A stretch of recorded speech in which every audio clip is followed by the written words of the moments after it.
Right, so let's talk a little bit about, say, quantum mechanical terms and jargon. So let's talk about the quantum jargon for a second. And a word I haven't actually mentioned in the thing so far is something called an observable. You can, again, if you have access to this, you can read all about observables in here. And these are things that we can measure. So we can measure these. So we can actually stick an instrument onto something and measure it. And these include things like position. So if a particle is moving around, we can figure out its position.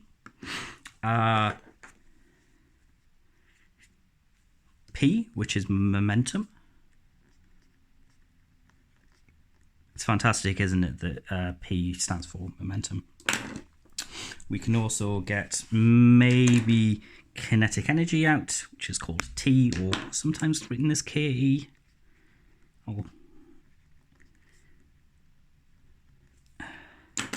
Or we can even get things like potential energy and so on. So if we can measure these, well, how can we predict them? How do we link it to quantum mechanics? And we do that using operators. So for every operator, there is a corresponding observable that we can measure. We stick a particle into a device, we can measure this, and the theory will use operators to try and explain the value you see. And so these are really just mathematical tools.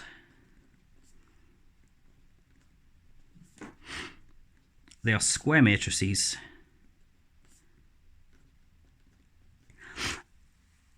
And all the eigenvalues associated with these square matrices, which is what we saw in the previous video, are actually the observable's value.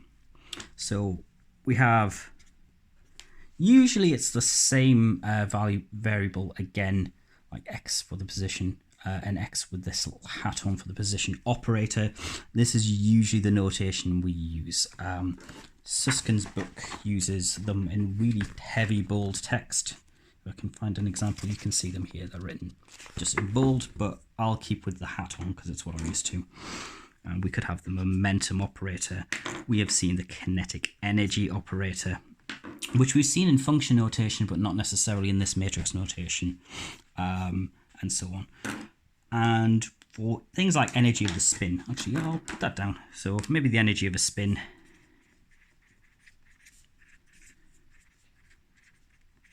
So the spin state of an electron's energy, well, that is what we saw previously, 0. Or at least in the z direction. It's something like that. So you have the square matrix. And all the wave functions that are attached to them are going to be eigenvectors. So we should have some kind of function here.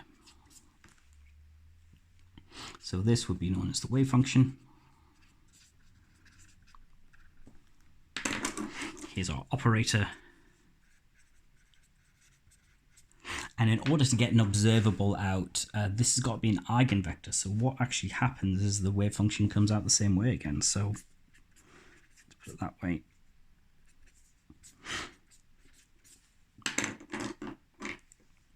Yeah, let's put this in 0. And we should have some kind of value of, I don't know, we'll just put a squiggle there. And so this operator times the wave function gets you the wave function back multiplied by something.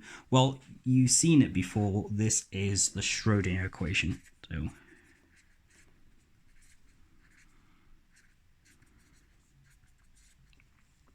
which we've previously seen as just the Hamiltonian operator times wave function equals energy times the function again. But in more general terms, we are talking about an operator of any kind multiplied by some kind of vector. We get the energy times that vector again. Now, what are these? Well, these are kets and they represent vectors. So I will very briefly cover what all of that means. Again, if you haven't already been comfortable with it before. something like that just means it's called a ket. Because if we flip it around the other way, it means a bra. And these are one whole symbol. It's not a symbol with something around the outside.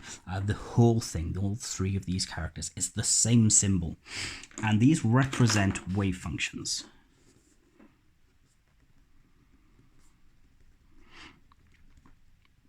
In the form of vectors. So as vectors. So specifically the ket is a column form. So the bra is specifically a row form. 1, 2, 3, 4. Also something that we probably should mention, but it's not a huge deal with what we're covering in the course. These are also complex conjugates, which means whenever the wave function has I in it, that is the square root of -1, that will change to -I. It basically means that if you would multiply these together, you actually get rid of the imaginary numbers and it becomes real and positive, which is a very useful thing to do. So there's a very specific addition to it.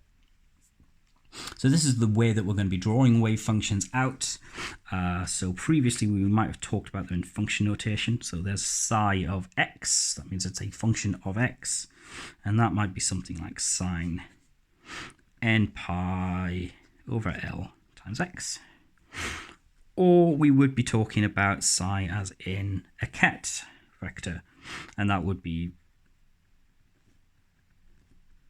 just a list of values.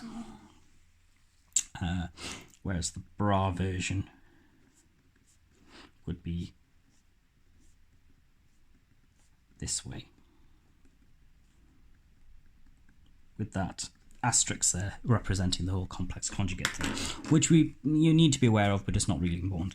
So if you're happy with this notation, get used to it. It's really powerful because it kind of hides all of this complicated stuff behind the scenes, and as we progress through the course, it becomes really obvious why it's useful to hide this away and deal with this. It does a lot of things automatically.